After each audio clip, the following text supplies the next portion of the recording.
tak urang kana Quran teu meunang sawareh-sawareh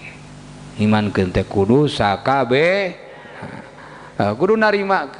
narimakeun kana hukum ti Gusti. Upama nupang berat-beratna hukum ayeuna ieu didawuhkeun ku para ulama ye ari dawuhan para ulama teh ngadawuhkeun teh tina intisari Al-Qur'an jeung hadis. Upama ieu teh alat-alat malahi gitar, piyul, organ eta we alat-alat malahi eta teh diharamkeun ku Gusti Allah taala. Upama atuh da angus we kari narima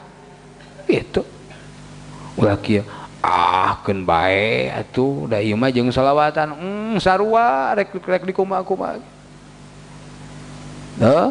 eta hukum ti Gusti Allah. Ulah kieu dina palebah dieu mah da ikhtilaf tong sok kikituan lah maneh saha di mana-mana maneh geus pantar wali pek rek nyebutkeun ikhtilaf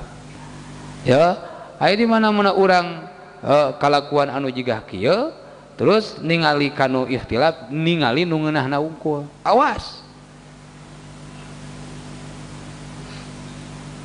ningang anu akur jeung nafsukeun bae da ikhtilaf atuh genah kitu mah engke aya bahan bobogohan kejo ikhtilaf aya bahan kitu engke teh sagala haram